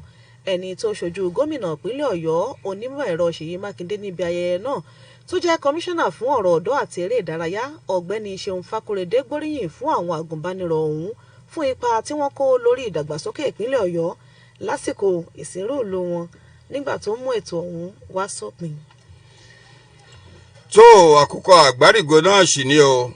Ààrẹ nígbà kan rí nílẹ̀ wa Nàìjíríà Olóyè Olúṣẹ́gun Ọbásanjọ́ ti ní ìbẹ̀rùbojo láti má bàa farakásá kòkòrò àrùn tó kòró tó ràn bí iná pápá lágbàáyé tí wọ́n ń pè ní coronavirus tí wọ́n tún ti sọ ní orúkọ míì tí ń jẹ́ COVID-19. Iná ni ó fà á o tóun fi mú àtúnṣe ráńpẹ́ bá ìlànà ètò ọjọ́ bí òun o. Lánàá ni ààrẹ nígbà kan rí nílẹ̀ Nàìjíríà Olóyè Olúṣẹ́gun Ọbásanjọ́ ṣàlàyé bẹ́ẹ̀ nígbà tó ń bá àwọn oníròyìn sọ̀rọ̀ níbi ayẹyẹ ọjọ́ bíi ọdún 83 rẹ̀ 83 èyí tó wáyé ní ilé yàrá ìkàwé yàwé tó jẹ́ tìgbàlódé tá a mọ̀ sí Ọbásanjọ́ Presidential Library tí ń bẹ ní Abẹ́òkúta tí ṣolú ìlú ìpínlẹ̀ Ògùn. Ìròyìn tiẹ̀ fi yé ni pé àbẹ̀wò tí ọmọlẹ̀ Italy kan tí í ṣe àgbà ọ̀jẹ̀ oníṣòwò tó ṣe sí ìpínlẹ̀ Ògùn lásìkò díẹ̀ sẹ́yìn ló mú kí orílẹ̀-èdè wa Nàìjíríà ní ìrírí àkọ́kọ́ nípa ti ẹni àkọ́kọ́ tí kòkòrò coronavirus tí yóò mú. Iléeṣẹ́ apèsè sìmẹ́ǹtì tí a fi ń kọ́lé ní Ewékorò tí ń bẹ ní ìpínlẹ̀ Ògùn la gbọ́ pé ọmọlẹ̀ Italy ta wí ọ̀hún lọ fún ìjíròrò ọ̀rọ̀ ọ̀ṣẹ́ kan. A gbọ́ pé ọjọ́ 3 ni bàbá olóyè Olúṣẹ́gun Ọbásanjọ́ ní lọ́kàn láti fi ṣe ayẹyẹ ọjọ́ ìbí rẹ̀ tẹ́lẹ̀ àmọ́ nítorí àjàkálẹ̀ kòkòrò àrùn kòrónà tó kòró ló bá sọ di ọjọ́ kan péré kí Ọlọ́run kó ṣàánú wa ẹ̀ẹ́kọ́lẹ̀ à ń bọ̀ lórí eléyìí báńkẹ́ àbí kí n máa tẹ̀síwájú ni. ìjàmbá iná kan tó ṣẹlẹ̀ ní ìlú Òṣogbo tó ń ṣe olú-ìlú ìpínlẹ̀ Ọ̀ṣun ló ba ilé ìtajà mẹ́sàn-án jẹ́ àdúgbò pópó nítòsí ààfin àtaọjà ìlú Òṣogbo níṣẹ̀lẹ̀ ọ̀hún ló ti ṣẹlẹ̀ aago 12 ọ̀sán ni wọ́n ní iná ọ̀hún ló bẹ̀rẹ̀ tí wọ́n sì sọ pé àwọn òṣìṣẹ́ panápaná gan wọ́n ní iná ọ̀hún ó lágbára púpọ̀ àwọn olùgbé agbègbè ọ̀hún ṣàlàyé fún àwọn oníròyìn pé ọṣẹ́ kékeré kan ní ìjàmbá náà ń ṣe nítorí gbogbo àwọn yàrá àtajà ọ̀hún ni wọ́n jóná gúrúgúrú bẹ́ẹ̀ ni iná ọ̀hún jó ohun èlò àwọn aránṣọ àti àwọn tó ń ṣiṣẹ́ àga àti tábìlì kíkàn olùdarí iléeṣẹ́ tó ń dẹ́kun ìjàmbá náà nípínlẹ̀ Ọ̀ṣun Fire Services Fatai Aremu ní aago 12:00 ni wọ́n ta àwọn lólobó lórí ìṣẹ̀lẹ̀ ọ̀hún léyìí tó sì gba àwọn òṣìṣẹ́ àwọn ní wákàtí díẹ̀ láti dẹ́kun kọ́lọ́hún kó ṣọ́ wa lọ́wọ́ ìjàmbá èyíkéyìí tó wù kó jẹ́. tó ibi tí adé dúró yìí ẹ jẹ́ kí Adébíyì Victor Adébíyì kó sọ gbólóhùn kan ká wá sí fóònù lẹ̀ fún àwọn èèyàn wa kọjọ́ tó lọ tán pàápàá jùlọ ẹjẹ́ bẹ̀rẹ̀ nípa ti bàbá Ọbásanjọ́ ààrẹ nígbà kan rí lórílẹ̀‐èdè Nàìjíríà tó ń ṣe ayẹyẹ ọjọ́ ìbí ọdún 83 83rd birthday. mo sọ ní ọjọ́ Tuesday mo ní ẹni tó bá ní ọ̀rọ̀ coronavirus kò kàn òun àwọn tó kàn gbọ̀ngbọ̀n jù lórí ọ̀rọ̀ coronavirus ni àwọn olórí wa ni àwọn tó wà lókè ẹni kí n sáwò ọ̀nà méjì ló fi kàn wọ́n àwọn ló máa ń bọ aráàlú òyìnbó lọ́wọ́ mẹ̀kúnnù tó wà ní odò ajé àbíwò náà pé Ìbàdàn kí ló ní í ṣe pẹ̀lú ẹni tó ń bọ̀ láti lóyìnbó. ó wí pé mẹ̀kúnnù lè mọ́ tètè ní àwẹ̀ mẹ̀kúnnù lè tètè ní àwọn olómọ ẹni tó ń bọ̀ láti lóyìnbó àwọn ni wọ́n ń gbé bọ̀ wá bá àwọn ló máa dàyàdé wọn ò dẹ̀ lè náwó sí wọn kó má kíyàn àwọn ló mọ iye ẹni tí wọ́n ń bọ̀ lọ́wọ́ lóòjọ́. ní ìhà kejì àwọn onímọ̀ ìjìnlẹ̀ wọ́n lẹ́ni tí ó bá ti ń sún sọ́wọ́ èjì bàbá Ọbásanjọ́ àtàwọn ààrẹ àtàwọn tó ń darí wa lọ́wọ́lọ́wọ́ yìí wọ́n ní gáláwó báyìí ni kòrónà máa ń palẹ̀ wọn mọ́ tó bá ti bá wọn ẹ lọ ṣèwádìí nǹkan tí wọ́n kọ síta ni kò ń ṣe àhesọ. so àti tètè pa ọ̀dọ́ àti pa ọmọdé coronavirus kò rí bí lára àgbàlagbà. so bàbá tó lóun ra filólúfi mọ́ tó ń reduce ẹ̀ láti jọ ọjọ́ mẹ́ta pati ó ti ṣèjọ́ kan tí ẹ yé bàbá ò fẹ́ kí corona kó palẹ̀ ọmọ. 09081111067 iná ní nọ́mbà tẹ́ fi lè pè wọlé 08080101067 ẹ jẹ́ n tún pè lẹ́ẹ̀kan sí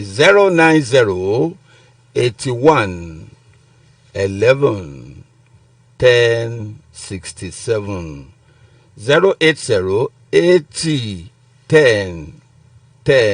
08080101067 Bánkẹ́ ọyẹ àtètè gbé kan wà tí wọlé ti rapálá wọlé.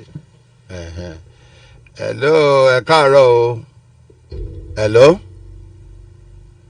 ẹ káàárọ̀ sà. ẹ kú gbìyànjú o. àwa nìyẹn tá ló ń sọ̀rọ̀. ẹ ṣe orúkọ mi ní Saheed àtàwọn kan láti Ọ̀rànyàn Ìbàdàn. ọ̀dà ẹ yí rédíò yín lọlẹ̀ díẹ̀. fọ́ọ̀n tí mo fi ń gbọ́ yín náà ni mò ń lọ lójú ọ̀nà ni. ọmọ jẹ́rìí à ń gbọ́ yín. mo kí òye wa náà ẹ kú gbìyànjú. lórí ọ̀rọ̀ kòrónà yìí òun náà ni ẹ wá rí pé àwọn olórí wa lélẹ̀ ó ti nídìí pé kí wọ́n mójútó dáadáa báyìí. torí kọ́ wọ́n rò pé mẹ́kúnnù ni ó kàn ó igbákejì ààrẹ kan níbì kan náà ni ó ti wúkù lọ́rùn ní ìsìn. bóun ló ṣe débẹ̀ ẹ̀kọ́ máa ń rò pé kò lè dọ́dọ̀ àwọn ọmọra sí ẹkú ètò. Saheed ṣé bó ṣe ń sọ̀rọ̀ olówúkù lọ́rùn ṣé wàá jẹ́ ròyìn ayọ̀ pé nìkan húkù lọ́rùn wọ́n á jẹ́ bíi mọ́tò tí bírèkì rẹ̀ húkù. hello ma. àṣehùn rẹ̀ mo gbọ́ tí mò ń ṣégedé mu ohun obìnrin máa ń sábà dùn létí èèyàn. ẹ káàárọ̀ bàbá. Sà ta ló ń sọ̀rọ̀ bọ́ ní rẹ́díò wa láàárọ̀ yìí. Adé àjà ló ń sọ̀rọ̀ láti Erékè. Ok sà. mo kí lámàtẹ wa. wọ́n kì í sà. kẹ́rí owó tí wọ́n ta fẹ́ yá sábà yá sí ọ̀nà tó tọ́ tí ó pé fún àǹfààní orílẹ̀-èdè nàìjíríà yìí wọ́n léwu tó ti lọ́lẹ̀ wọ́n sọ pé tó ṣẹlẹ̀ nítorí àwọn ọ̀sán àti ṣe nǹkan tí yóò fi bọ́ sí ipò sábà yá sí ohun tó tọ́ tó sì yẹ tí ó ràn nàìjíríà lọ́wọ́ kò sí tó burú àwa náà tún yáwó ní ìdílé wa amadi agbèsè náà ìjọba ṣe kókó là ń yá owó sí láti yanjú ẹ̀. wá tí lámì ìtọ́ wa ẹlẹ́rìí ara gbogbo wa ìyẹn ló wá tálákì pé ìgbàtí pété ìgbàtí jésù sọ̀rọ̀ oníra àpàjẹ láti kọ́lé sí wọ́n ti tẹ́ ara tó ń dòwó onípa àgbẹ̀yìn mi láti bá ọ̀rọ̀ ìṣòwò rẹ ti jáde yẹn tó wà lórí ètò àti yípadà kò sẹ́ńtì rárá ò lè lò ṣùgbọ́n sábà ti dáadáa wà ní ọlọ́run sábà ti dáadáa wọ̀ sí ọlọ́run. ìjọba gbìyànjú ní ènìyàn ní ó ń gbìyànjú ní kò sẹ́ni tó lè ṣiṣẹ́ tí wọ́n bá tí ìyàbá lè ṣiṣẹ́ ni àwọn òyìnbó ti gbò nǹkan tí wọ́n lè ṣiṣẹ́ kó tó di pé àgbàjọba ẹlẹ́wọ̀n àlọ́ yóò sì gbé nàìjíríà lọ. àmì ẹ ṣeun dádì ẹ ṣeun ẹnìkan tó èèyàn méjì ló wà ń bẹ gan ẹ káàárọ̀ o ẹjọ ẹjẹ á máa ṣe àlàyé wa ní pápá torí àwọn ẹlòmíín ẹ ló sà. ẹ jẹ́ ká mọ̀ yín àti ibi tẹ́ ẹ wà náà ẹ má bínú sà. ẹ̀ló ẹ jẹ́ ká mọ orúkọ yín àti ibi tẹ́ ẹ wà kẹ́ tó máa bá wa sọ̀rọ̀ sà ẹ má bínú o.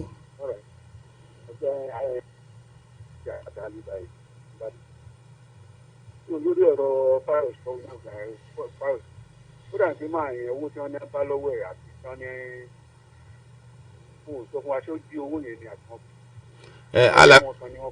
owó nsc ni. alàgbà ṣe rí ọ̀rọ̀ tó bá tiẹ̀ ti wà nílé ẹjọ́ ó kúkú sàn ká filẹ̀ ká má dà sí bóyá kẹ́ ẹ sọ èyí ọ̀rọ̀ míì tí ẹ ti gbọ́.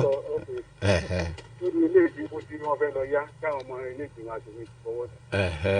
a rí i pé owó tí wọ́n fọwọ́ sí wọ́n ti mọ̀ fáwọn tí wọ́n bá ti dé àwọn òrà mọ́tò àwọn táwọn fẹ́ rà. $22.7 billion. mọ́tò 20 million tí láwọn fẹ́ rà ẹ ti mọ̀ pé ara owó tí wọ́n fi rà náà ni wọ́n fẹ́ gbà wọn. sábàdì ti fọwọ́ sí owó yóò lè wúlò fún ọmọ orílẹ̀-èdè nàìjíríà lè sí àdá ìpínlẹ̀ kankan àti fọmọ ọdún ó fi owó yẹn ó fi fèsì náà ẹ̀rí kan fi pamọ́ fún. ó dáa ẹ ṣeun ṣùgbọ́n ẹ sọ orúkọ yín. wọ́n sọ àgbọ̀ ni wọ́n sọ àgbọ̀ ni ẹ ṣé o tẹ́ ń gbọ́ pẹ́ńsánà ojú òní yín ti ẹ̀ ní tẹ́ ẹ káàárọ̀. ẹ káàárọ̀ sá o. ẹ ǹlẹ́ sá o ta ló ń sọ̀rọ̀ ń bolẹ̀ wá sá. orúkọ tèmi ni ọmọọba R.O. Adétúnà láti Liberty Road. kọ́sítọ́mà dáadáa ni èwo lẹ́yìn àkọ́kọ́ yín fẹ́ kọ́lé lórí báyìí. pẹ́ńsánà kan ní bàbá o. àmì sá ẹ ṣeun. ẹ máa rí ṣe ọwọ́ yẹn gòkè. lẹ́yìn àwọn ẹ̀kọ́ tó ń kọ̀ fẹ́ sọ nílé àkókò tèmi lórí ni pé owó tó fẹ́ yá ìjàmbá. yes sir. now àwọn owó tí Abacha kó jáde lọ tó ń gbà wọlé wọ́n tún ní àìpẹ́ wọ́n tún wáyé fún wa ní ìgbà $370 million ìyẹn wà ń bẹ̀. ok owó wọ́n dẹ̀ máa ń bẹ kí ni kan sà owó tí ọmọ Abacha tó wà lọ́wọ́ ọmọ Abacha $495 billion $495 billion ó wà lọ́wọ́ ọmọ rẹ̀ wọn gbà lọ́wọ́ ẹ̀wọ̀n sọ̀rọ̀ lọ́bẹ̀ ní kàdẹ́rẹ́ ó ti àwọn senators wa tó wà ní àwọn former governors wọ́n ní $70 billion $100 billion tó wà lọ́rùn wọn tó wà ní tíkẹ́tì wọn wà ní court wọn sọ nípa owó yẹn ó kẹ́ ẹ̀yáwó ṣá tẹ́tẹ́ ìrántí àwọn ọmọ tó ń bọ̀ àwọn ìgbésí tó ń jẹ́ nídìí wọn nìyẹn. owó ìkíni fi ń ṣe gan sef ààrẹ àwọn dákọ̀ tó bá di tó wọ́n jẹ́ owó yẹn wọ́n á ṣiṣẹ́ wọ́n á rí ọtí wa kò sí ọdún jọ wọ́n á pín ẹgbẹ́ bá ọdún sọ̀rọ̀ tó sọ̀rọ̀ ní ìsìnkú wọn ra mọ́tò wọn á kọ́ ní bàbá ẹ lọ ṣèdájọ́ lábẹ́kì wọn.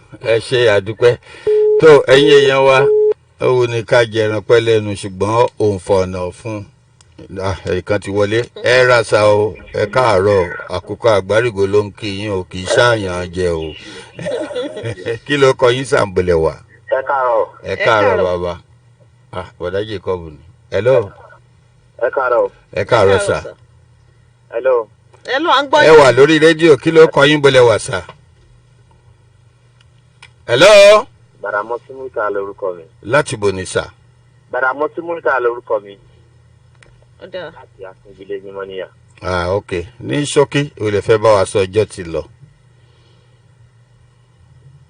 hello. àkíyèsí bàbá tó sọ̀rọ̀ yẹn sí àkíyèsí bàbá tó ń ṣe àwọn justice yẹn mo fẹ́ gba àkíyèsí wọn sí nǹkan kan. ó yá ọjọ́ ti lọ ẹ ṣe pápá àpáṣà ẹ má bínú. tí wọ́n bá ń wọ́n máa ń try láti wọ objective to a level. àwọn nǹkan tí wọ́n sọ ni pé wọ́n kàn bẹ̀ sí criticize federal government ni wọ́n wọ objective. but federal government sọ pé iye tó ń fẹ́ ìjọ 2 point òun fẹ́ developmental project ni. nígbà tó fẹ́ ṣe developmental ṣé káàrí mi báyìí for life. alàgbà. no road no rail airport wa ò dáa wọ́n bá lè ya owó yìí. alàgbà. wọ́n ṣèjọba àtijọ́ tí wọ́n kàn mọ́. ẹ má bínú bóyá tó bá dọ̀la kẹ́ tún ìbéèrè yẹn bí wá ọjọ́ ti lọ tó adúpẹ́ lọ́wọ́ yín torí pé ń pè wá ẹ kú ìfẹ́ pensioners fm adébíyí Victor adébíyí a little to the left a little to the right náà ni alàgbà ń bá wa sọ lórí rédíò Bánkẹ́ Bello. tó adúpẹ́ lọ́wọ́ gbogbo ẹni tó dá sétò lónìí Adébánkẹ́ Bello Aríléwọ̀ lórúkọ tèmi Victor ó tún di ọjọ́ mi adébíyí Victor adébíyí ẹ ṣe ẹ mú tí ìkẹ́ tó lọ o. mo yọ̀ǹda ẹ yọ̀ǹda. wọ́n wà lẹ́ bribe eré òṣìṣẹ́ lórúkọ tèmi ẹ kú kalẹ̀ ẹ ṣe tẹ̀ ń gbọ́ pensioner ó dàbọ̀.